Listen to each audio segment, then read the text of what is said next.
Hi guys and welcome back to the channel Deepak Yadav Education.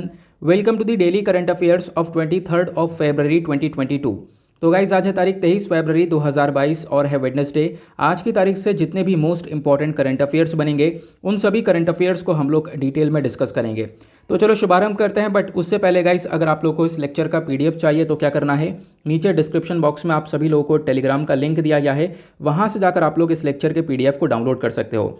साथ ही साथ अगर आप लोग मुझसे कनेक्ट होना चाहते हो तो अगेन मेरे नीचे डिस्क्रिप्शन बॉक्स में इंस्टाग्राम आईडी का लिंक दिया गया है, वहाँ पर जाकर कनेक्ट होकर आप मुझसे अपनी क्वेरीज को पूछ सकते हो। और जैसा कि आप लोगों को मालूम है ये वीडियो यूपीएससी और स्टेट पीएससी के पॉइंट ऑफ व्यू से बहुत इंपॉर्टेंट होता है। यहाँ पर हम लोग डेली बेसिस पर बहुत सारे इंपॉर्टेंट आर्टिकल्स का डिस्कशन करते हैं, साथ ही साथ वन वर्ड क्वेश्चंस को भी देखते हैं। मतलब कि देखो आपको ये वीडियो काफ़ी अच्छे से सुनना है। लास्ट में मैंने आप लोगों के लिए कुछ वन वर्ड क्वेश्चंस को लगा रखा है, इन सभी के आंसर्स आपको इस पर्टिकुलर वीडियो के अंदर मिल जाएंगे। तो लास्ट में उसको सॉल्व करना, जिससे कि आपके अंदर एक कॉन्फिडेंस बिल्टअप होगा कि हाँ यार मैं इन क्वेश्चंस को काफ़ी अच्छे से सॉल्व कर पाया हूँ। नाउ अब हम लोग क्या करेंगे, अपने कल वाले क्वेश्चंस का आंसर कीज़ को देखेंगे, क्योंकि हम लोग यहाँ पर इन क्वेश्चंस का डिस्कशन डेली बेसिस पर करते हैं। तो मैं कल की आंसर कीज़ आप लोगों को बता देता हूँ ताकि आप लोग चेक कर सको कि आपने कितने क्वेश्चन सही किए थे और कितने गलत किए थे। पहला क्वेश्चन कल आपसे पूछा गया था कि हमारे देश में ऐसा कौन सा राज्य है जहाँ पर सबसे ज़्यादा फॉरेस्ट कवर देखने को मिलेगा, तो वो आपको मध्य प्रदेश नजर आएगा। मध्य प्रदेश के बाद है अरुणाचल प्रदेश, देन उसके बाद छत्तीसगढ़, देन ओडिशा, देन महाराष्ट्र। अगला क्वेश्चन आप लोगों से पूछा गया था, हाल ही में बिहार के चीफ मिनिस्टर ने कौन सी तारीख चूज करी है कि हम उस दिन शहीद दिवस के तौर पर जानेंगे, तो वो है 15 फरवरी। अगला क्वेश्चन आप लोगों से पूछा गया था, हर साल जो फरवरी का सेकेंड मंडे होता है इस दिन हम लोग इंटरनेशनल एपिलेप्सी डे को ऑब्जर्व करते हैं। तो इस साल 2022 के अंदर ये कौन सी तारीख को पड़ा था, तो वो था 14 फरवरी। अगला क्वेश्चन आप लोगों से यहाँ पर पूछा गया था कि मान लो कोई व्यक्ति है जिसको उसने स्टडी कर रखी है, जो कि पूरी तरह से स्पेशलिस्ट है रेप्टाइल्स और एम्फीबियन की स्टडी को लेकर, तो उस व्यक्ति को हम क्या बोलते हैं, उसको बोलते हैं हर्पेटोलॉजिस्ट। अगला क्वेश्चन आप लोगों से पूछा गया था, 1962 में गोवा आज़ाद हुआ था, लेकिन किसके रूल के अंडर से आज़ाद हुआ था, तो वो था पोर्चुगीज़ का रूल। अगला क्वेश्चन आप लोगों से पूछा गया था, जो एफआईआर होती है फर्स्ट इन्फॉर्मेशन रिपोर्ट जो कि पुलिस दर्ज करती है, ये सीआरपीसी के कौन से सेक्शन के अंदर मेंशन्ड देखने को मिलेगी, तो वह है सेक्शन 154। अगला क्वेश्चन आप लोगों से पूछा गया था, गोवा का एक हाईएस्ट पॉइंट है वो कौन सा है, वो आपको सोनसोगढ़ देखने को मिलेगा। आई होप आप सभी लोगों ने इन सभी क्वेश्चंस के आंसर्स बिल्कुल सही सही दिए होंगे। नाउ हम लोग अब स्टार्ट करेंगे अपने डिस्कशन को। यह है हमारा आज का सबसे पहला आर्टिकल, बहुत इंपॉर्टेंट आर्टिकल है हमारे एग्जामिनेशन के पॉइंट ऑफ व्यू से। लेकिन उससे पहले मैं आप लोगों से वही बोलना चाहूँगा जो डेली बेसिस पर बोलता हूँ। चाहो तो आप लोग साथ ही साथ नोट्स को प्रिपेयर कर सकते हो, अदरवाइज इसका पीडीएफ आपको डेली बेसिस पर मिल जाता है, उसको डाउनलोड करना और इसमें से इंपॉर्टेंट पॉइंट्स को निकालकर अपने नोट्स में इनकॉर्पोरेट कर लेना। अगर ये भी नहीं कर पा रहे हो तो कोई बात नहीं, इस पीडीएफ को डाउनलोड करके अपने पास रख लेना, ये आपको डेफिनेटली बहुत हेल्प करेगा। ओके, नाउ पहला आर्टिकल बात करता है plastic waste management amendment rules 2022 के बारे में। तो अभी हाल ही में हुआ क्या है, ministry of environment forest and climate change ने अनाउंस कर दिया है कि हम प्लास्टिक वेस्ट मैनेजमेंट रूल्स 2022 को लेकर आएंगे। तो अब यहाँ पर आपको इसके नाम से पता चल रहा होगा, ये जो संशोधन हुआ है ये पुराने वाले एक्ट के अंदर हुआ है। एक पुराना वाला एक्ट है हमारा, वो कौन सा है, प्लास्टिक वेस्ट मैनेजमेंट रूल्स 2016। इसके अंदर बदलाव क्या गया, अब ये नए बदलाव हुए हैं, वो बदलाव क्या है आगे मैं आपको बताऊंगा। फिलहाल नाम से पता चल रहा है कि प्लास्टिक वेस्ट को मैनेज किया जाएगा। प्लास्टिक वेस्ट अपने आप में एक बहुत बड़ी प्रॉब्लम है हमारे पूरे देश के लिए। मैं आपको समझाऊंगा किस प्रकार से काफ़ी बड़ी प्रॉब्लम बन चुकी है, हमारे पास काफ़ी सारा डेटा है, उसको भी हम लोग कवर करेंगे। तो बेसिकली इस आर्टिकल को आप लोग सिंपली रिलेट कर सकते हो जीएस पेपर 3 एनवायरमेंट से। नाउ एक चीज़ और सिंपल सी ये भी आपको जाननी पड़ेगी, वो यह है कि जो साल 2022 वाले ये रूल्स हैं, ठीक है, इसके अंदर मेजर फोकस किया गया है एक्सटेंडेड प्रोड्यूसर रिस्पॉन्सिबिलिटी के ऊपर। ठीक है, ईपीआर के ऊपर सबसे मेजर फोकस किया गया है। नाउ क्वेश्चन ये होता है कि ईपीआर आखिरकार क्या है। नाउ ये जो टर्म है ना, एक्सटेंडेड प्रोसीजर रिस्पॉन्सिबिलिटी, इसका मतलब है कि जो भी प्रोड्यूसर होगा, जो भी इस प्लास्टिक को बनाएगा, ठीक है, इसका जो भी प्रोड्यूसर होगा, ये उसी की जिम्मेदारी होगी कि जब से वो प्लास्टिक प्रोड्यूस हुआ है और हमारे एनवायरमेंट में पूरी तरह से वो ख़त्म नहीं हो जाता, तब तक उस प्लास्टिक को हैंडल करने की जिम्मेदारी प्रोड्यूसर की होने वाली है। ठीक है, उस प्लास्टिक को वो सही से हैंडल करेगा ताकि हमारे एनवायरमेंट को वो प्लास्टिक बिल्कुल भी नुकसान ना पहुंचा पाए। तो ये हमारा एक्सटेंडेड प्रोसीजर रिस्पॉन्सिबिलिटी, जो कि प्रोड्यूसर के ऊपर काफ़ी सारी जिम्मेदारी डालने वाला है इस प्लास्टिक को लेकर। ये बेसिकली मेजर फोकस किया गया है इस नए वाले रूल्स के अंदर। क्लियर हुआ। और मैंने आपको बताया जो हमारा पुराना वाला रूल था प्लास्टिक वेस्ट मैनेजमेंट रूल 2016, इसी के अंदर बदला हुआ है। पुराना वाला रूल भी मेजर फोकस ये करता था कि जो भी प्लास्टिक वेस्ट जनरेटर है, अगेन जो प्लास्टिक वेस्ट को जनरेट कर रहा है, ठीक है। तो उसको भी काफ़ी सारे स्टेप्स उठाने होंगे ताकि वो उस प्लास्टिक वेस्ट को मिनिमाइज कर सकें, क्योंकि प्लास्टिक वेस्ट अपने आप में बड़ी प्रॉब्लम है। तो इसके जनरेशन को हम लोग कम से कम कर सकें, तो बेसिकली यहाँ पर इस जनरेटर के ऊपर भी फोकस किया गया था। तो 2016 भी यहाँ पर काफ़ी हद तक सिमिलर इस 2016 के रूल्स देखने को मिलेंगे। तो अब की बार जो है प्रोड्यूसर के ऊपर भी मेजर फोकस किया गया है। जो प्रोड्यूसर है वही यहाँ पर इस कचरे को हैंडल करने वाला है। नाउ क्वेश्चन ये उठता है कि इतना ध्यान प्लास्टिक के ऊपर आखिरकार हम लोग दे क्यों रहे हैं। ठीक है, अब मैं आपको बताता हूँ। देखो, अगर हम लोग देखें ना, कुछ डेटा देखें, जैसे कि मेरे पास यहाँ पर ये डेटा आपको बीच में जो पिक्चर है, इस वाला डेटा देखो।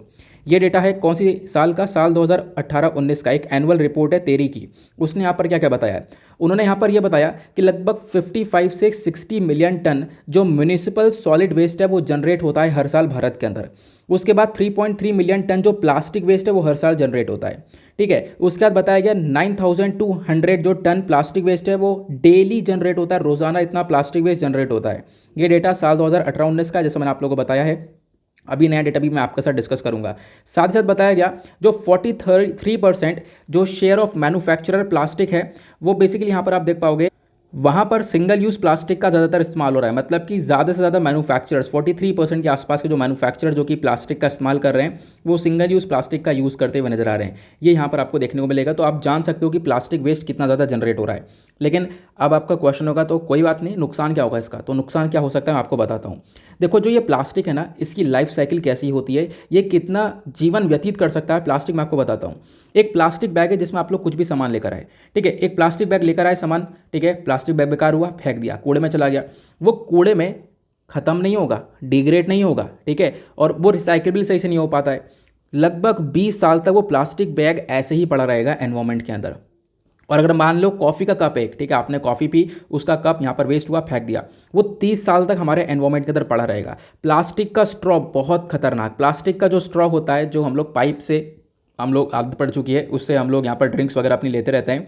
तो अगर इसको फेंक दें एनवायरमेंट के अंदर तो 200 साल तक इसकी लाइफ साइकिल है। और 6 प्लास्टिक रिंग की बात करें, जो प्लास्टिक की रिंग्स आपको देखने को मिलती हैं, उनकी 4 साल तक की उम्र है। ठीक है, प्लास्टिक वाटर बॉटल की जब आप लोग देखते हो तो 450 साल तक इसकी उम्र है। ठीक है, मतलब पीढ़ियाँ निकल जाएंगी, उसके बाद भी वो प्लास्टिक एनवायरमेंट के अंदर पड़ा रहेगा और अपनी जो टॉक्सिकनेस है, जो जहरीलापन है, वो हमारे एनवायरमेंट के अंदर छोड़ता रहेगा। उसी प्रकार से कॉफ़ी पॉट आप देख पाओगे, इसकी उम्र भी 500 ईयर्स तक की है। Plastic cup 450 years, disposable diaper 500 years, plastic toothbrush 500 years. तो ये सब क्या है? ये सब यहाँ पर प्लास्टिक वेस्ट ही तो है। तो इनकी लाइफ साइकिल देख रहे हो कितनी ज़्यादा है, इतनी ज़्यादा लाइफ साइकिल है, और यही यहाँ पर फिर काफ़ी खतरनाक बन जाते हैं। अब खतरनाक कैसे बन जाते हैं और हम लोग को क्यों नहीं यूज़ करना चाहिए, वो मैं आपको बताता हूँ।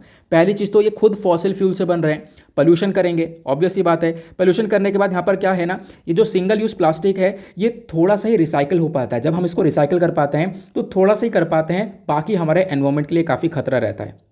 हार्मोन डिसरप्शन क्रिएट करता है, बीमारियां पैदा करता है, कैंसर वगैरह फैलाता है। और देखो यहाँ पर हमारा एनवायरमेंट तो बर्बाद हो रहा है, साथ ही साथ जो मैरीन एनिमल्स हैं, बर्ड्स हैं, वो भी बर्बाद हो रही हैं, उनकी जान भी लेता रहता है। अब क्या होगा, जानवर वगैरह कोई ख़त्म होगा तो हमारे खुद देश के अंदर इकोलॉजिकल बैलेंस, इनफैक्ट दुनिया भर के अंदर इकोलॉजिकल इम्बैलेंस क्रिएट होता हुआ नजर आएगा। हमारे ओशन को पोल्यूट करेगा, पानी के अंदर भी कचरा पहुँचेगा तो हमारे पानी को भी काफ़ी पोल्यूट करेगा। हमारे फूड चेन के अंदर एंटर हो जाएगा। कैसे? क्योंकि आप पानी के अंदर पहुँचा कचरा, मछली ने खाया वो कचरा। ठीक है, अब क्या हुआ, अब यहाँ पर आप उस फिश को अगर कंज्यूम कर रहे हो तो यहाँ पर क्या हो रहा है, वो जो कचरा है वो यहाँ पर आपके मतलब फूड तक भी पहुँच रहा है। तो अपने आप में ये जो डिजीज़ हैं वो फैलती भी चली जाती है इन सब चीज़ों की वजह से। ठीक है, तो आई होप आप लोग समझ रहे होंगे कि प्लास्टिक कितनी ज़्यादा खतरनाक है आज के टाइम पर, इसको मैनेज करना कितना ज़्यादा ज़रूरी है। ठीक है, अब तो इसी को लेकर जो नए रूल्स हैं वो फोकस करते हैं कि जो भी प्रोड्यूसर अगर इस प्लास्टिक को प्रोड्यूस करेगा तो जब तक वो एनवायरमेंट से प्लास्टिक खत्म नहीं हो जाता तब तक उस प्लास्टिक की जो जिम्मेदारी है वो प्रोड्यूसर ही लेगा। ये बेसिकली यहाँ पर मेजर फोकस दिया गया। अब बात करते हैं जो नए रूल्स हैं इनके अंदर क्या क्या प्रोविजन मेंशन है। देखो, पहली बात तो प्लास्टिक्स को क्लासिफाई किया जाता है बेसिकली 4 कैटेगरी के अंदर। आपको जो पहली कैटेगरी नजर आ रही है, यहाँ पर बात की जाती है रिजिड प्लास्टिक के बारे में। ठीक है, एक ठोस सी प्लास्टिक है। यहाँ पे बात करें जो वाटर बॉटल्स वगैरह है वो हमारी रिजिड प्लास्टिक देखने को मिलेगी। ये पिक्चर आप देखो, ठीक है, ये आपको जितनी प्लास्टिक नज़र आ रही है, जो बॉटल्स वगैरह हैं, ये रिजिड प्लास्टिक है। और पता है रिजिड प्लास्टिक का जो मार्केट है ना वो लगातार ग्रो हो रहा है। ठीक है, यहाँ पर एक डेटा आप लोग देख पाओगे 2021 से लेकर 28 तक, यहाँ पर आने वाले टाइम पर अगर हम बात करें तो ये जो रिजिड प्लास्टिक का मार्केट है ये बहुत तेज़ी से ग्रो होने वाला है।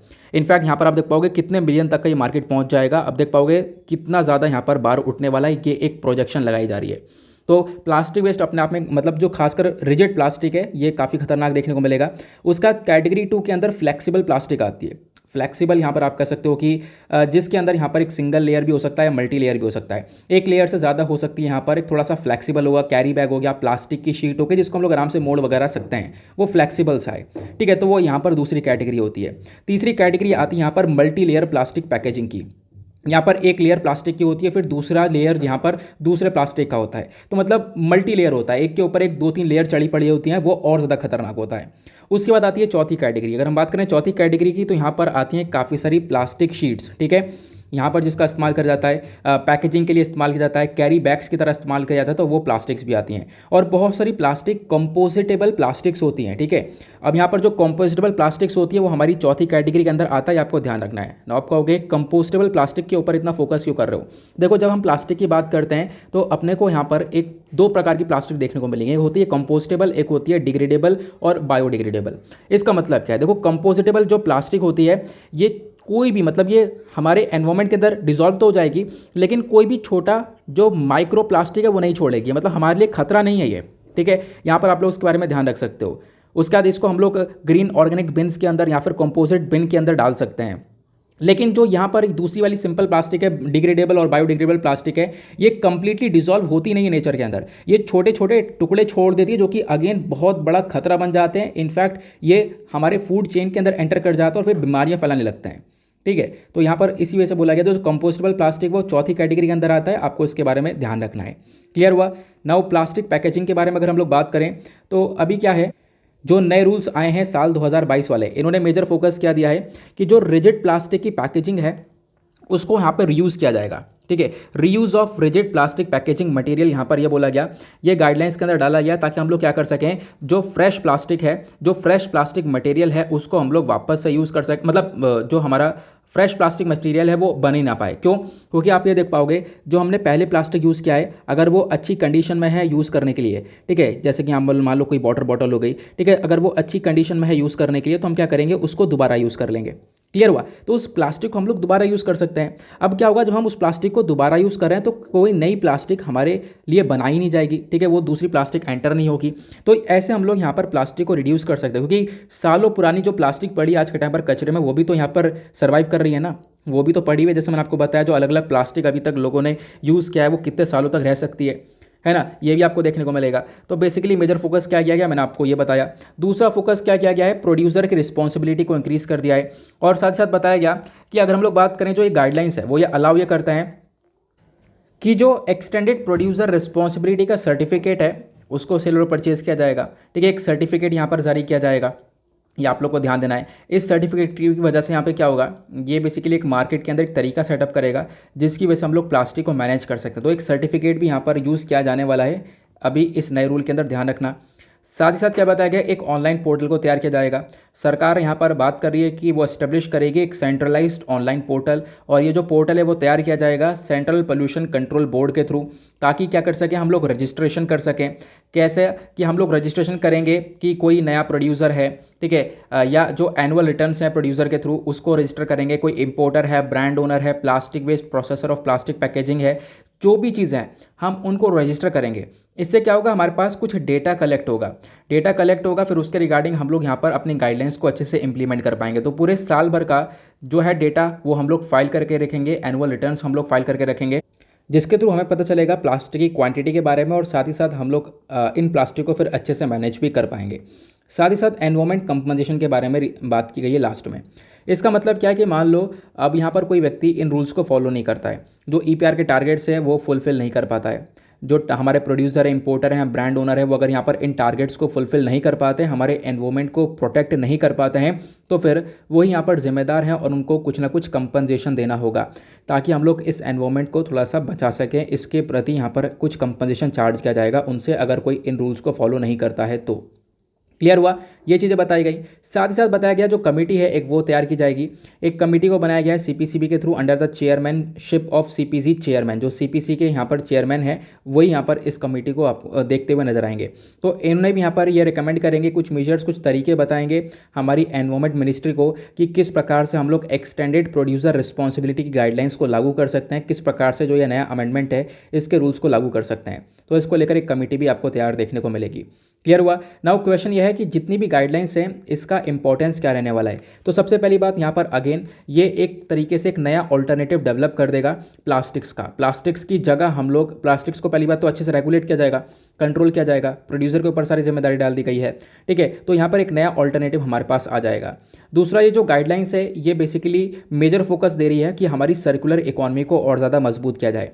सर्कुलर इकोनॉमी हमारी सर्कुलर इकोनॉमी क्या होती है, डिपेंड करती है रीयूज़, शेयर, रिपेयरिंग, रिफर्बिशमेंट और manufacturing and recycling of resources को, मतलब कोई भी सामान उसको वापस से यूज़ करना, शेयर करना, उसको रिपेयर करना, वापस से नया कर देना। तो इस प्रकार की चीज़ों के ऊपर फोकस किया जाता है। तो नए रूल्स भी यहाँ पर इसी चीज़ के ऊपर फोकस करने वाले हैं। जैसे मैंने आप लोगों को बताया कुछ प्लास्टिक्स है तो उनको अगर यहाँ पर वो रीयूजेबल वाली प्लास्टिक उसको वापस से रीयूज़ किया जा सकता है तो बेसिकली उसको रीयूज़ करने के ऊपर भी फोकस किया जाएगा ताकि नई प्लास्टिक प्रोड्यूस ही ना हो पाए।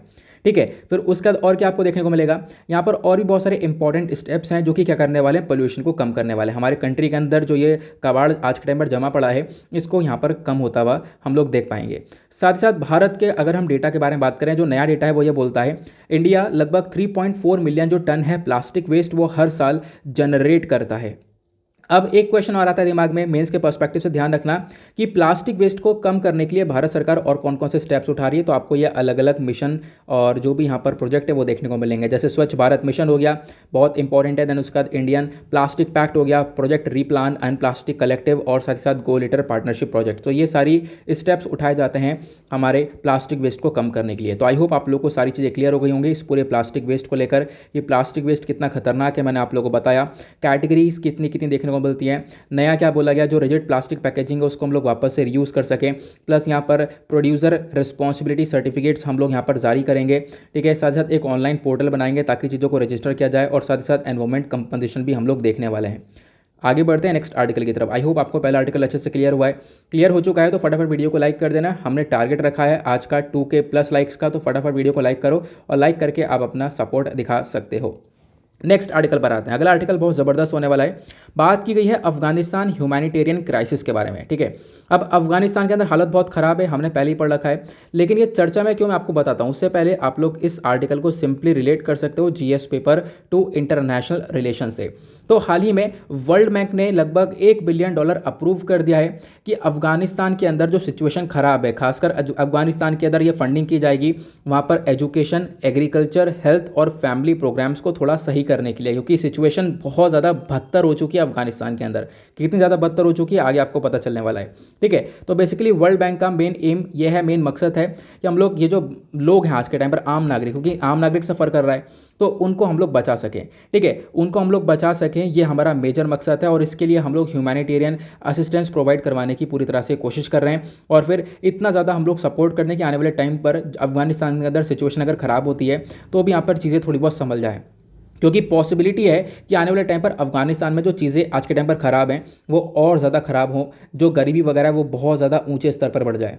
ठीक है, लेकिन अगर हम बात करें कि आखिरकार अफगानिस्तान के अंदर करंट सिचुएशन है क्या, कंडीशन क्या आज के टाइम पर, देखो एक इनसिक्योर अफगानिस्तान, यहाँ पर इसके अंदर से तो सिचुएशन ख़राब है ही, लेकिन साथ ही साथ ये एक बहुत भारी भरकम खतरनाक इम्पैक्ट डाल सकता है दूसरे कंट्रीज़ के ऊपर भी।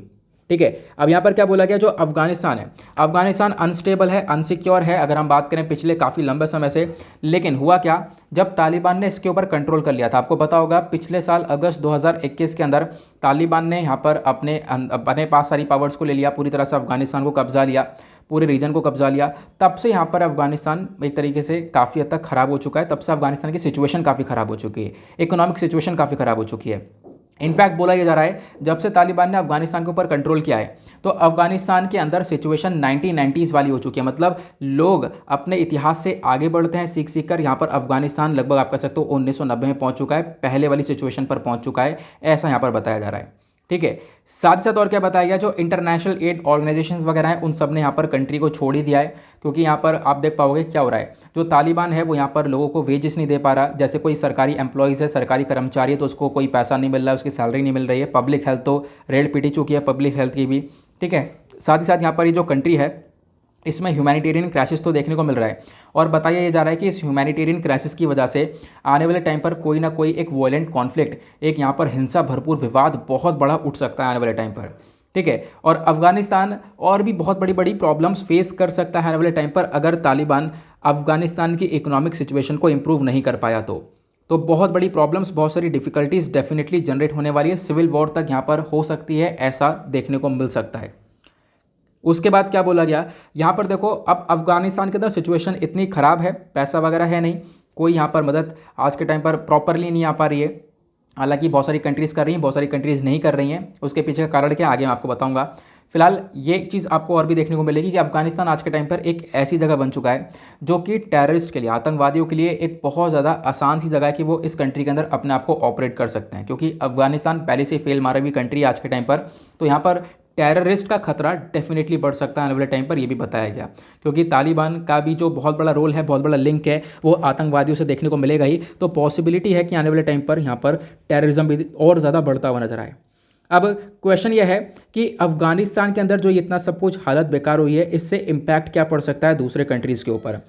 देखो बहुत सारी जो वेस्टर्न कंट्रीज़ हैं वो यहाँ पर बात करती हैं कि भाई बहुत ज़्यादा मतलब सिक्योरिटी को लेकर कंसर्न बढ़ने वाला है, चिंता बढ़ने वाली है दूसरे कंट्रीज़ की।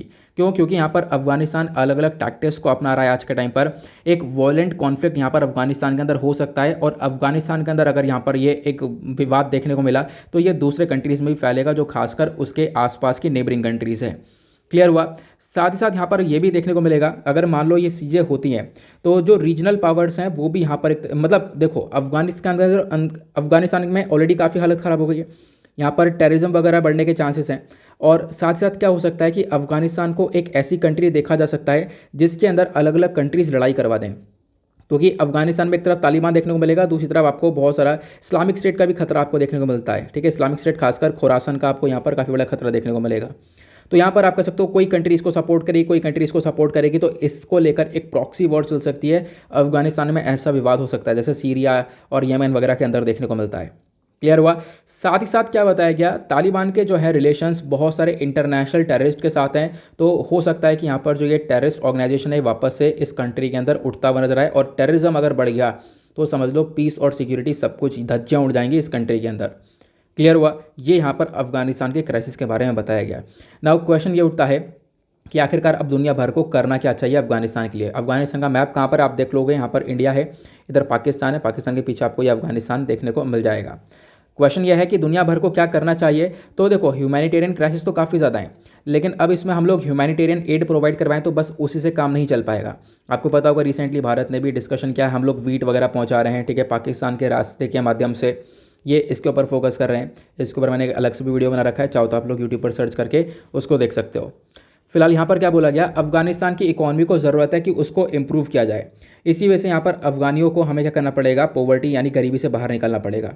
लेकिन यहाँ पर अफगानियों की इकॉनमी को सही करने के लिए यहाँ पर एक कंट्री तो सही कर नहीं पाएगी, या दो चार कंट्रीज़ मिलकर सही नहीं कर पाएंगी, क्योंकि यहाँ पर काफ़ी फंडिंग की ज़रूरत है अगर अफगानिस्तान को यहाँ पर रिकवर करना है तो इसके लिए इंटरनेशनल कम्युनिटी मतलब कि दुनिया भर के जो देश हैं वो आएँ साथ में एंगेज करें, तभी यहाँ पर ये काम हो सकता है सही से। अब क्वेश्चन ये है कि इंडिया के लिए क्या इंप्लीकेशंस होंगे इस अफगानिस्तान की सिचुएशन ख़राब होने की वजह से। तो भारत के लिए एक बहुत बड़ी प्रॉब्लम, एक बहुत बड़ा कंसर्न आपको देखने को मिलेगा। ठीक है, ऑब्वियस सी बात है, पड़ोसी देश है हमारा, तो यहाँ पर कंसर्न तो होगा ही, क्योंकि आपको देखने को मिलेगा बराबर में ही है ये। ठीक है, यहाँ पर आप देख पाओगे इंडिया हुआ, तो इधर यहाँ पर आपको अफगानिस्तान देखने को मिलेगा। इनफैक्ट यहाँ पर आप देख पाओगे कितना पास में ही आपको ये बॉर्डर के देखने को मिलता है। क्लियर हुआ। तो ये कहीं ना कहीं हमारे लिए काफ़ी बड़ा खतरा है। उसके साथ साथ यहाँ पर ये वाला पिक्चर देखो, इस पिक्चर में आपको काफ़ी सारी चीज़ें क्लियर होंगी, जैसे कि भारत ने ना बहुत सारा पैसा बाहर रखा है अफगानिस्तान के अंदर, क्योंकि यहाँ पर साल 2001 के बाद हम लोगों ने काफ़ी सारा इन्वेस्टमेंट किया है। क्या क्या इन्वेस्टमेंट किया आप देख सकते हो, यहाँ पर 218 किलोमीटर का एक रोड प्रोजेक्ट है जिसके ऊपर हमने पैसा खर्चा है, हज़ारों करोड़ रुपए हमने खर्चे हैं यहाँ पर अफगानिस्तान में। हमारे बहुत सारे प्रोजेक्ट्स हैं, जैसे यहाँ पर जरंज और दिलारम ये रोड आपको देखने को मिलेगा, एक प्रोजेक्ट हमारा ये है। ठीक है। दूसरा प्रोजेक्ट यहाँ पर हेरत में आपको ये देखने को मिलेगा, ठीक है। यहाँ पर आपको तीसरा प्रोजेक्ट देखने को मिलेगा। दूसरा प्रोजेक्ट यहाँ पर ट्रांसमिशन लाइन है, ये आपको ट्रांसमिशन लाइन देखने को मिल रही होगी अफगानिस्तान में। उसके बाद नेक्स्ट जो है सलमा डैम पावर प्रोजेक्ट है, यहाँ पर आपको देखने को मिलेगा, ये हमने डैम पावर प्रोजेक्ट बनाया है। उसके बाद अफगान का जो पार्लियामेंट और Indira Gandhi institute of child health and Habibi school देखने को मिलेगा, ये सब आपको काबुल में देखने को मिलेगा। तो यहाँ पर भी भारत ने पैसा काफ़ी सारा बहाया है, ठीक है। तो ये सारी जगह पर बहुत सारा पैसा इनफैक्ट यहाँ पर इंडिया ने लगा रखा है और बहुत सारी रिपोर्ट्स बताती हैं कि लगभग 23,000 करोड़ 23,000 करोड़ रुपए का इन्वेस्टमेंट किया गया है अफगानिस्तान के अंदर। तो ये भी एक सबसे बड़ी प्रॉब्लम देखने को मिलेगी। इनफैक्ट यहाँ पर इन्वेस्टमेंट आज के टाइम पर इतना सोच नहीं रहे हैं, क्योंकि यहाँ पर ये प्रॉब्लम तो है ही। और साथ साथ एक प्रॉब्लम ये भी देखने को मिलेगी कि आज के टाइम पर अफगानिस्तान के अंदर क्या है, तालिबान है। तालिबान को ज़्यादातर कंट्रीज़ रिकग्नाइज़ ही नहीं करती हैं, जैसे भारत में यहाँ पर तालिबान को रिकग्नाइज़ नहीं करता है, उसी प्रकार से बहुत सारे देश रिकग्नाइज़ नहीं करते हैं और बहुत कम ही देश रिकग्नाइज़ कर पाते हैं। इसी वजह से अफगानिस्तान के पास प्रॉपरली हेल्प वगैरह भी नहीं आ पा रही है। क्लियर हुआ। फिर उसके बाद यहाँ पर इस्लामिक टेररिज्म भी आपको ज़्यादातर देखने को मिलेगा, जिसकी वजह से अगेन भारत को भी एक बहुत बड़ा कंसर्न हो सकता है। तो भारत को भी यहाँ पर इसको लेकर सोचकर चलना पड़ेगा। नाउ आते हैं अगले आर्टिकल की तरफ। नेक्स्ट आर्टिकल बहुत इंपॉर्टेंट है, लेप्रोजी के बारे में डिस्कशन करेंगे। रिसेंटली काफ़ी चर्चा में था, चाहे वो द हिंदू न्यूज़पेपर हो, चाहे वो इंडियन एक्सप्रेस हो, लाइव मिनट हो, हिंदुस्तान टाइम्स हो, सभी न्यूज़पेपर के अंदर इस आर्टिकल को काफ़ी डिटेल में कवर किया गया। तो इस आर्टिकल को सिंपली आप लोग रिलेट कर सकते हो जीएस पेपर 2 हेल्थ से। यहाँ पर हम बात करने वाले हैं एक बीमारी की जिसका नाम है लेप्रोजी, ठीक है। तो डिस्कस करेंगे यहाँ पर, पहले कॉन्टेक्स्ट समझते हैं आखिरकार चर्चा में क्यों है। एक लेटेस्ट रिपोर्ट आई है लेप्रोजी मिशन ट्रस्ट इंडिया करके, इसने बताया कि कोरोना वायरस के टाइम पर जो ये लेप्रोजी बीमारी है कम हुई है। नहीं तो अभी तक 2019 तक की बीमारी लगातार बढ़ी रही थी। अब कोरोना वायरस की वजह से लॉकडाउन्स लगे थे, सोशल डिस्टेंसिंग करनी पड़ी, इसी वजह से ये लेप्रोजी के केसेस भी कम हुए हैं भारत के अंदर। लगभग 62.5% से ये गिरावट देखने को मिली है इस लेप्रोजी के केसेस के अंदर। अब कौन कौन से राज्य हैं जहाँ पर ये गिरावट देखने को मिली है, तो 4 राज्य आपको देखने को मिलेंगे, आंध्र प्रदेश, ओडिशा, बिहार और मध्य प्रदेश। यहाँ पर आपको गिरावट देखने को मिलेगी इन लेप्रोजी के केसेस को लेकर। अब आखिरकार लेप्रोजी क्या है, मैं आपको सारी बातें बता देता हूँ, क्योंकि डेफिनेटली आपसे प्रीलिम्स में क्वेश्चन यहाँ पर बन सकता है, ठीक है। तो लेप्रोजी हमारे लिए यहाँ पर एक बैक्टीरियल इन्फेक्शन है, मतलब एक बैक्टीरिया की वजह से होता है। अब यहाँ पर मैंने आपको अभी आगे बताऊंगा क्या क्या होता है इसके अंदर। फिलहाल एक बैक्टीरियल इन्फेक्शन बैक्टीरिया की वजह से होता है। एग्जैक्टली कौन सा बैक्टीरिया है जिसकी वजह से ये होता है, तो आपसे क्वेश्चन बन सकता है डायरेक्टली, तो उसका नाम है माइकोबैक्टीरियम लेप्रे। ये एक बहुत बड़ा कारण है लेप्रोजी के पीछे का। अब यहाँ पर इस लेप्रोजी बीमारी को हम लोग एक और नाम से जानते हैं, उसका नाम है हैंसेन्स डिजीज़। अगला यहाँ पर लेप्रोजी के बारे में बताया गया कि leprosy one of the oldest disease है, बहुत पुरानी है, इसका ऐतिहासिक कनेक्शन देखने को मिलेगा। इनफैक्ट बताया जाता है इतिहास में अगर हम लोग बात करें तो 600 BC पीछे अगर चले गए हम लोग, तब भी आपको ये लेप्रोजी बीमारी देखने को मिलेगी। इनफैक्ट ये बीमारी हमारे चाइना, इजिप्ट, इंडिया के जो हमारे ओल्डेस्ट सिविलाइजेशन थे तब भी पाई गई है, मतलब हज़ारों साल पहले यहाँ पर बीमारी देखने को मिली है। क्लियर हुआ। उसके बाद बात की गई एरियाज ऑफ इन्फेक्शन की, मतलब ये लेप्रोजी अगर किसी को हो जाए तो उससे इन्फेक्शन कहाँ कहाँ पर देखने को मिलता है, तो यहाँ पर स्किन के ऊपर, ठीक है, जो हमारी खाल है, हमारी नर्व्स डैमेज हो जाती हैं, अपर रेस्पिरेटरी सिस्टम डैमेज होता है, जो नोज़ है उसके ऊपर भी काफ़ी बुरा असर पड़ता है। अगर मैं आपको दिखाऊं तो ये पिक्चर देखने को मिलेगा, ठीक है। ये मैंने जानबूझ का एक कार्टून पिक्चर लिया है। अगर आप लोग सर्च करोगे लेप्रोजी के बारे में, थोड़ी सी डिस्टर्बिंग पिक्चर है वो, आपसे मतलब देखी जाए ना देखी जाए, हो सकता है यहाँ पर लोग देख पाएँ, तो उसको आप लोग सर्च करके देख सकते हो। तो इस प्रकार के रेड पैचेस बॉडी के ऊपर पड़ जाते हैं। इनफैक्ट सिचुएशन कभी कभी इतनी ख़राब हो जाती है कि बॉडी के अंग को काटना पड़ता है। बहुत सारे इंसानों के हाथ यहाँ पर इसी वजह से चले गए हैं, लेप्रोजी की वजह से, ठीक है। तो ये लेप्रोजी अपने आप में बहुत बड़ी प्रॉब्लम है। नाउ क्वेश्चन ये आता है कि लेप्रोजी फैलती है कैसे, ट्रांसमिट होती है, तो देखो ये ज़्यादातर ट्रांसमिट होती है एयरबॉर्न ड्रॉपलेट से। मान लो यहाँ पर एक व्यक्ति है, ठीक है, एक इंडिविजुअल है जो कि लेप्रोजी से अफेक्टेड है, इसको ये बीमारी देखने को मिलेगी। अब दूसरा व्यक्ति ये है, ठीक है, यहाँ पर इसको कुछ नहीं, ये नॉर्मल व्यक्ति है। अभी जो लेप्रोजी वाला व्यक्ति है, इसने यहाँ पर मान लो अपने एनवायरनमेंट यहाँ पर जो भी खड़ा है, इसमें कुछ अपने एयर ड्रॉपलेट्स, कुछ बात करिए और कुछ भी यहाँ पर हो, ये एयरबॉर्न ड्रॉपलेट्स यहाँ पर इसके एनवायरनमेंट के अंदर ये आ चुके हैं। अब क्या होगा, मान लो जो नॉर्मल वाला व्यक्ति है वो इसी पर्टिकुलर एरिया के अंदर आ जाए और इसको इनहेल करे, तो यहाँ पर आप कह सकते हो इसको भी ये लेप्रोजी पकड़ सकता है। तो ये लेप्रोजी ट्रांसमिट होता है, आप लोग ध्यान रखना इसके बारे में। ये कोई सी भी उम्र के, मतलब कोई सी भी एज के व्यक्ति को अटैक कर सकता है। प्लस क्वेश्चन ये है कि इसके सिम्टम्स क्या है, लक्षण क्या देखने को मिलेंगे। तो मैंने आपको बताया कि जो स्किन है, जो खाल है, उसके ऊपर रेड कलर के पैचेस, रेड कलर के छत्ते पड़ने लगते हैं। स्किन के अंदर दांत सा पड़ने लगता है, जो हमारी आर्म्स वगैरह है वो काम करने बंद कर देती हैं, ठीक है। आर्म्स के ऊपर काफ़ी हद तक इन्फेक्शन बढ़ जाता है जिसकी वजह से आर्म्स, हैंड्स या लेग्स को काटना भी पड़ जाता है, ठीक है। ये देखने को मिलता है। मसल वीकनेस होती है, उसके साथ साथ जो वेट लॉस है वो भी बहुत ज़्यादा होता है, तो शरीर के अंदर कमज़ोरी बहुत ज़्यादा मतलब तेज़ी मात्रा से बढ़ जाती है। लेकिन उससे भी बड़ी प्रॉब्लम, एक सबसे बड़ी प्रॉब्लम है लॉन्ग इंक्यूबेशन पीरियड। इसका मतलब क्या है? इसका मतलब है ये सिम्टम तो देखने को मिलते हैं शरीर के अंदर, बट होता क्या है, ये सिम्टम देखने में 3 से 5 साल लग जाते हैं। इसी वजह से यहाँ पर ये बीमारी डॉक्टरों के पकड़ में भी ज़्यादा अच्छे से आती नहीं है। क्योंकि मतलब मान लो किसी व्यक्ति को लेप्रोजी हो गया, तो ये जो लक्षण है वो उसके शरीर में 3 से 5 साल बाद जनरेट होना चालू होंगे, तो ये एक बड़ी प्रॉब्लम क्रिएट हो जाती है ना। क्वेश्चन है तो इलाज नहीं है इसका कोई, तो यहाँ पर देखो प्रॉपर कोई इलाज नहीं है, बट यहाँ पर बोला जाता है कि अगर हम लोग ड्रग्स यानी जो दवाइयाँ हैं, दवाइयों का जो कॉम्बिनेशन है उसका यूज़ करके लेप्रोसी को ठीक कर सकते हैं। यहाँ पर कॉम्बिनेशन ऑफ ड्रग को बोलते हैं हम लोग मल्टी ड्रग थेरेपी। तो इसके माध्यम से यहाँ पर क्या किया जा सकता है, इस लेप्रोसी को ठीक किया जा सकता है। नव क्वेश्चन ये उठता है कि भारत सरकार यहाँ पर लेप्रोसी को लेकर कुछ नहीं कर रही है। देखो क्या क्या स्टेप्स उठाए गए हमारे थ्रू, मैं आपको बताता हूँ। जो गवर्नमेंट ऑफ इंडिया है, इन्होंने national leprosy control programme start किया था 1955 के अंदर, तब हमने मल्टी ड्रग थेरेपी का भी इस्तेमाल किया, ठीक है। 1970 में हम लोगों ने एक डेफिनेट क्योर किया, मतलब किसी को ठीक किया मल्टी ड्रग थेरेपी से। अगला आपको देखने को मिलेगा जो वर्ल्ड बैंक है उसने भी सपोर्ट किया नेशनल लेप्रोसी एलिमिनेशन प्रोजेक्ट को, जो कि स्टार्ट हुआ था 1993 से लेकर 1994 के बीच में। उसके बाद इंडिया का नेशनल लेप्रोसी इरेडिकेशन प्रोग्राम आपको देखने को मिल जाएगा। देन उसका नेशनल हेल्थ पॉलिसी 2002 देखने को मिल जाएगी। हमारा मेजर फोकस है कि हम लोग जो लेप्रोसी है उसको एलिमिनेट कर दें, बट यहाँ पर अनफॉर्चुनेटली दुनिया भर से लेप्रोसी खत्म हुआ, लेकिन भारत और कुछ कंट्री से ख़त्म नहीं हो पाया था। लेकिन इसके केसेस 2019 तक तो लगातार बढ़ रहे थे, लेकिन अब क्या हुआ है, इन केसेस के अंदर रोक लगी है कोविड-19 पेंडेमिक की वजह से। क्लियर हुआ? आई होप आप लोग को अच्छे से चीज़ें क्लियर हो रही हैं। क्लियर हो चुका है तो फटाफट वीडियो के ऊपर लाइक का बटन है उसे दबा देना। नेक्स्ट आर्टिकल पर आते हैं। अगला आर्टिकल बात करता है स्टेटहुड डे ऑफ मिजोरम को लेकर। बहुत इंपॉर्टेंट आर्टिकल है। तो हम लोग आज 2 स्टेट के स्टेटहुड डे के बारे में बात करेंगे, एक मिजोरम है और दूसरा अरुणाचल प्रदेश। ये दोनों ही चर्चा में हैं, ठीक है। तो कॉन्टेक्स्ट क्या है, न्यूज़ क्या है? तो हाल ही में जो प्राइम मिनिस्टर ऑफ इंडिया है, इन्होंने यहाँ पर विशेष दी सभी लोगों को, जो भी लोग हैं मिजोरम के, उनको यहाँ पर विशेष दी इनके 36वें स्टेटहुड डे के ऊपर, जो कि 20 फरवरी को यहाँ पर सेलिब्रेट किया गया है। नाउ क्वेश्चन ये है, जो ये मिजोरम है इसकी अगर हम लोग बात करें तो ये यहाँ पर कब बना था, पूरी तरह से कब फॉर्मलाइजेशन इसका हुआ था? तो 20 फरवरी 1987 में पूरी तरह से फॉर्मलाइजेशन हो चुका था।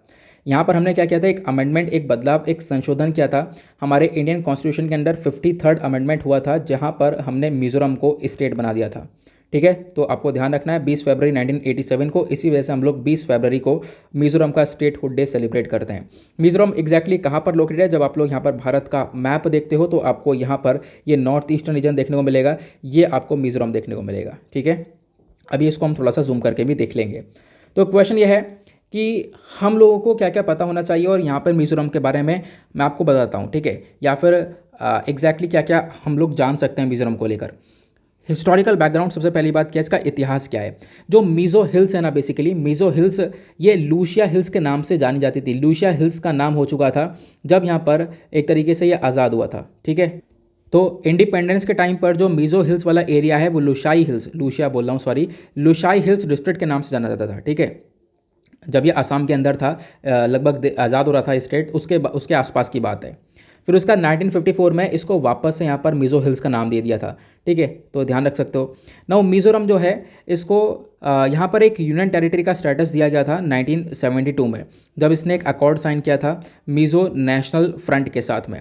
ये जो यूनियन टेरिटरी ऑफ मिज़ोरम है, ये बेसिकली यहाँ पर आप कह सकते हो इसको स्टेटस दिया गया एक फुल स्टेट का। पहले तो यूनियन टेरिटरी बना, बाद में इसको पूरा राज्य बनाया गया 1986 के अंदर, जब इसने एक मेमोरेंडम ऑफ सेटलमेंट को साइन कर लिया था, ठीक है। वो सेंट्रल गवर्नमेंट और MNF मतलब कि यहाँ पर जो मिज़ो नेशनल फ्रंट इनके बीच में एग्रीमेंट साइन हुआ था, उसके बाद में इसको राज्य बना दिया गया। कब? 1986 के अंदर, ठीक है। ये आपको पूरा नॉर्थ ईस्ट का मैप देखने को मिलेगा। एग्जैक्टली मिज़ोरम कहाँ पर है ये आपको देखने को मिलेगा। इसके ऊपर आपको अरुणाचल प्रदेश भी देखना है, ठीक है। अभी हम लोग अरुणाचल प्रदेश के बारे में भी चर्चा करने वाले हैं। नाउ क्वेश्चन ये है मिज़ोरम की लोकेशन कहाँ पर देखने को मिलेगी। इसके इंटरनेशनल बॉर्डर के बारे में बात करें तो म्यांमार, बांग्लादेश, इसके आसपास के बॉर्डर देखने को मिलेंगे। स्टेट बॉर्डर के बारे में अगर हम लोग बात करें तो यहाँ पर नॉर्थ वेस्ट साइड में त्रिपुरा है, नॉर्थ साइड में असम है, और नॉर्थ ईस्ट साइड में आपको मणिपुर देखने को मिलेगा। यहाँ पर आप लोग देखोगे मिज़ोरम यहाँ पर है, ऊपर इसके असम हुआ, इधर मणिपुर हुआ, इधर त्रिपुरा हुआ। क्लियर हुआ? आगे चलेंगे। अब यहाँ पर क्या बोला गया, डेमोग्राफी के बारे में बात करें तो मिजोरम के अंदर जो पॉपुलेशन है साल 2022 के अंदर वो लगभग 1.27 बिलियन के आसपास के लोगों की देखने को मिलेगी। और यहाँ पर जो पॉपुलेशन है ये एक सेकंड लीस्ट स्टेट है, मतलब कि जहाँ पर पॉपुलेशन बहुत कम है। सिक्किम में पहली बार सबसे कम है, सेकंड के बाद यहाँ पर ये मिजोरम है जहाँ पर पॉपुलेशन बहुत कम है। सेक्स रेशियो यहाँ पर क्या है, वो 975 फीमेल के ऊपर आपको 1000 मेल देखने को मिलेंगे, तो यहाँ पर ये सेक्स रेशियो आपको देखने को मिल जाता है।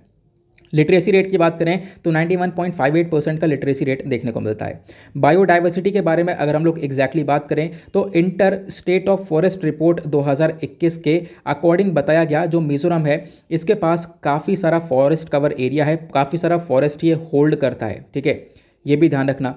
आगे बात करें स्टेट एनिमल के बारे में बात करें तो मिजोरम का स्टेट एनिमल सीरो है, साजा जिसको बोलते हैं। स्टेट बर्ड की बात करें तो वावू, इसका नाम है Hume's bar-tailed pheasant. Now Mizoram के अंदर काफ़ी सारे प्रोटेक्टेड एरियाज़ हैं जैसे कि Dampa tiger reserve, Murlen national park, Phawngpui national park, Ngengpui wildlife sanctuary, Tawi wildlife sanctuary. तो आई होप आपको ये भी ध्यान रहना है। तो मिजोरम की पूरी कहानी टटोल दी है, सब कुछ यहाँ पर आपको पता चल गया है। नाउ बात करें ट्राइबल्स की तो काफ़ी सारे आदिवासी लोग आपको वहाँ पर रहते हुए नजर आते हैं, ठीक है। बहुत ज़्यादा परसेंटेज आपको ट्राइबल पॉपुलेशन का देखने को मिलेगा मिजोरम के अंदर।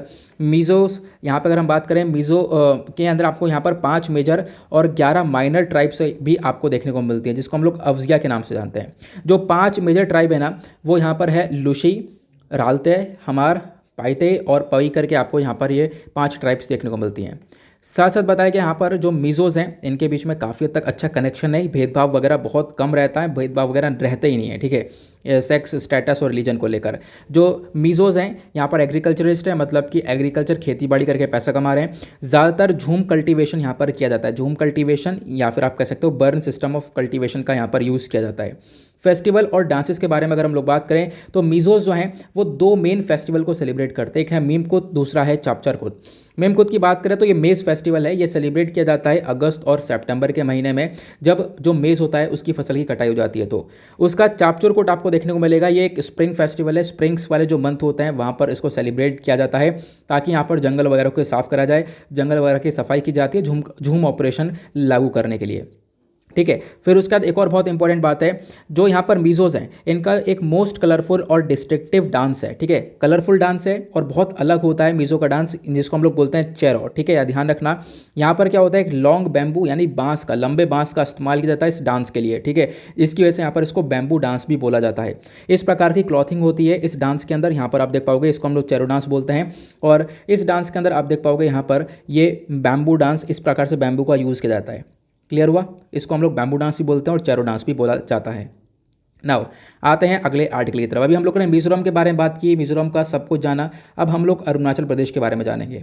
तो अभी statehood day of Arunachal Pradesh को भी यहाँ पर ऑब्जर्व किया गया। तो हाल ही में प्राइम मिनिस्टर ने अगेन यहाँ पर बधाइयाँ दी, विशेष करी सबको जो अरुणाचल प्रदेश के लोग हैं उनका भी यहाँ पर 36वां स्टेटहुड डे यहाँ पर रहा है। और अरुणाचल प्रदेश यहाँ पर बना था, लगभग 55th अमेंडमेंट हुआ था हमारे भारतीय संविधान के अंदर 1986 में, उसके बाद अरुणाचल प्रदेश 24वां स्टेट बना था, ये आपको ध्यान रखना है। 20 फरवरी 1987 में 24वां स्टेट बनकर आया था। अरुणाचल प्रदेश कहाँ पर लोकेटेड है तो मैंने भी आप लोगों को दिखा दिया था, ठीक है, ये आपको मिजोरम देखने को मिलेगा जिसके बारे में भी हमने चर्चा करी। इसकी कैपिटल ऐज़वाल हो गई, यहाँ पर आपको अरुणाचल प्रदेश नजर आएगा, इसकी कैपिटल ईटानगर हो गई, ठीक है। आगे चलते हैं, अब बात करते हैं कि अरुणाचल प्रदेश के बारे में और क्या क्या बातें हैं। हिस्टोरिकल बैकग्राउंड के बारे में बात करें, जो ब्रिटिश कॉलोनियल रूल था, ठीक है, ब्रिटिशर्स का टाइम था, तो 1972 तक जो ये स्टेट है अरुणाचल प्रदेश है इसका नाम नॉर्थ ईस्ट फ्रंटियर एजेंसी के नाम से हुआ करता था। लेकिन 20 जनवरी 1972 में ये एक यूनियन टेरिटरी बना, उसका बाद यहाँ पर इसका नाम अरुणाचल प्रदेश कर दिया गया। देन उसके बाद इसको स्टेटहुड डे, मतलब कि एक तरीके से इसको राज्य बनाया गया, कब, 1986 के अंदर, अरुणाचल प्रदेश एक्ट 1986 के माध्यम से। अब जोग्राफिकल लोकेशन के बारे में बात करें, ये जो स्टेट है ये असम से निकल कर आया था। देखो नॉर्थ ईस्टर्न रीजन के अंदर ज़्यादातर जो राज्य हैं वो असम से ही निकल कर आए थे, ठीक है, तो असम से निकल कर आया था 1987 के अंदर। क्लियर हुआ।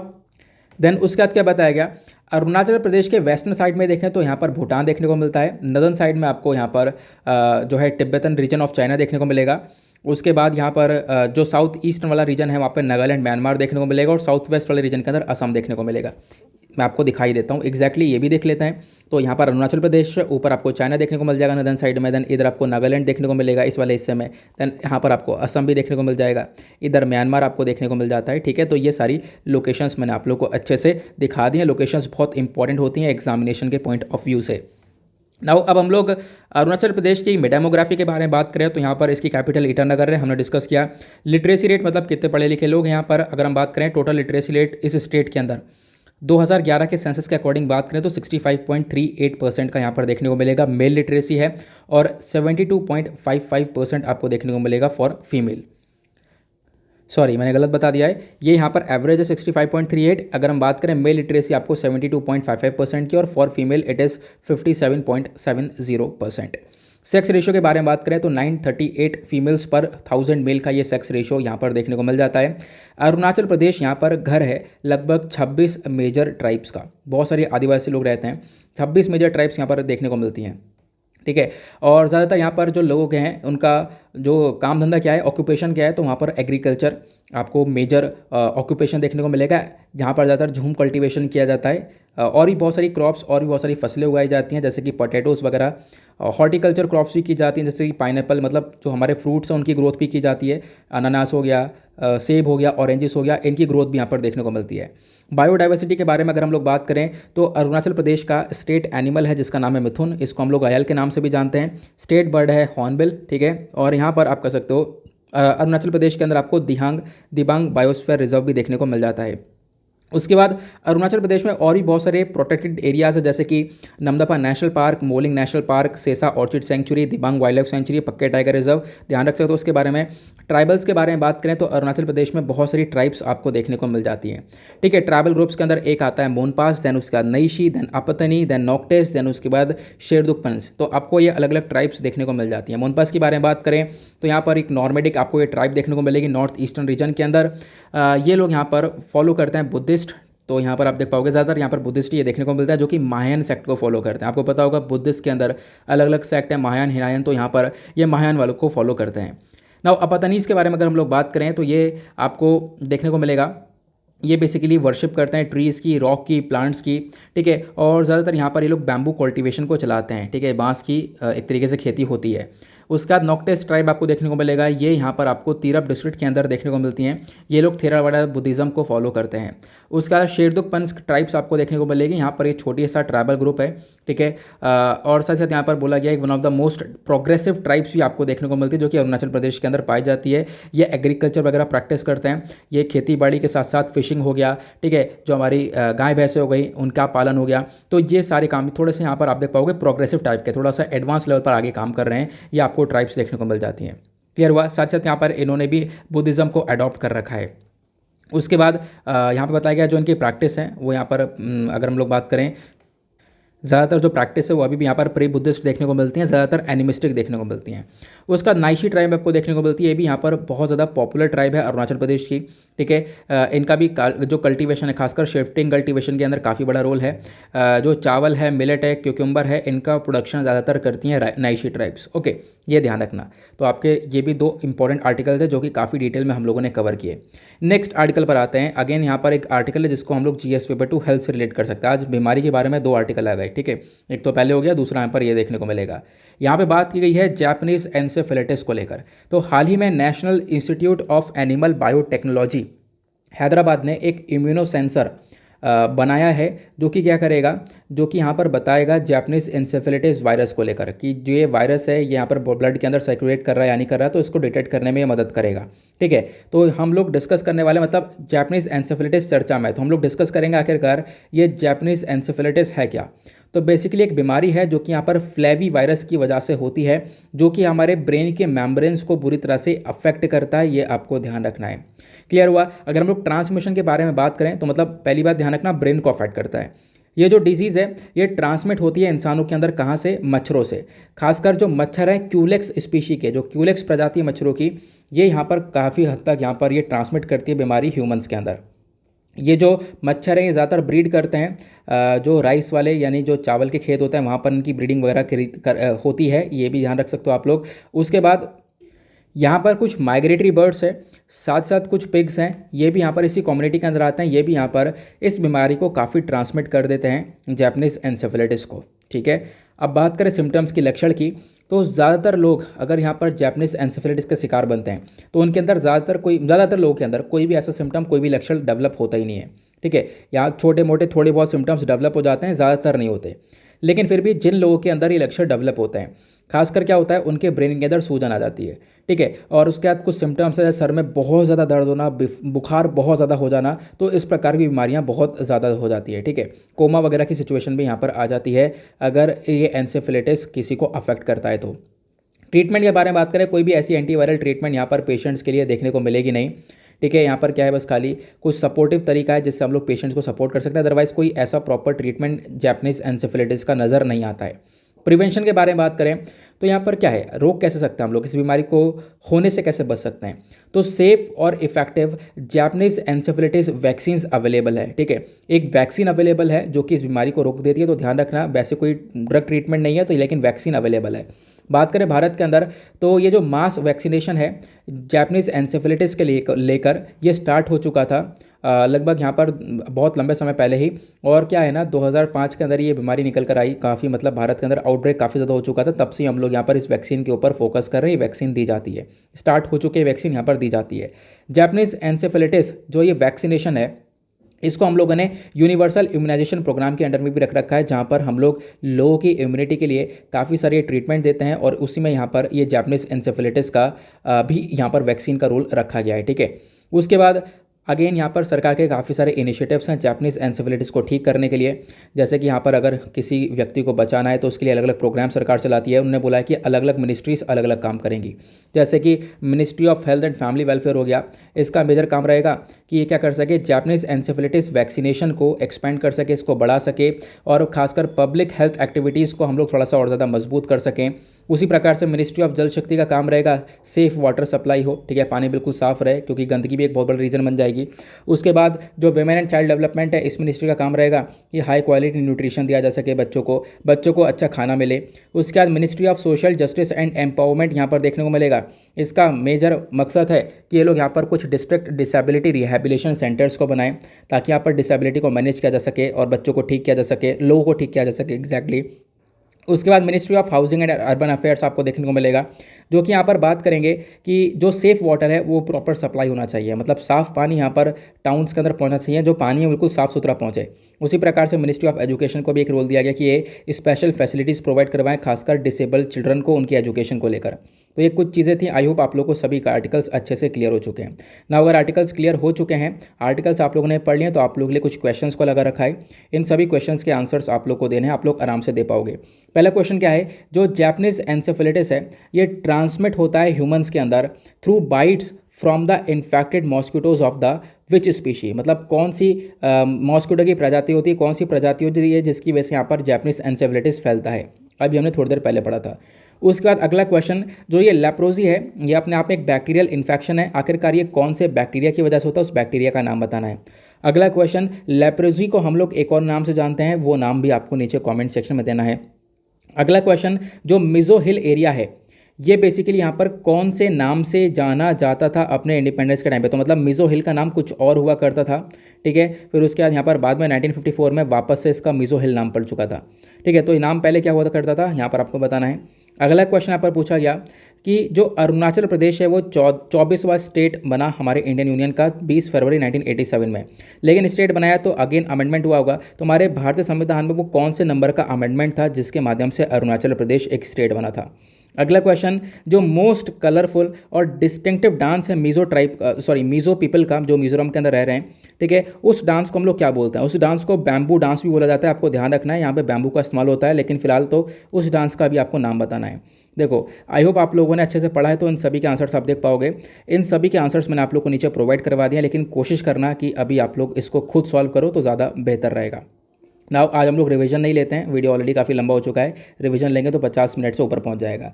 अभी इसके साथ वीडियो को समाप्त करते हैं, मिलते हैं आप लोगों से नेक्स्ट वीडियो में। आज के लिए bye bye, have a nice day. और एक चीज़ वही है यार कि वीडियो को लाइक कर देना, लाइक करके आप अपना सपोर्ट दिखा सकते हो। एंड थैंक यू एंड जय हिंद।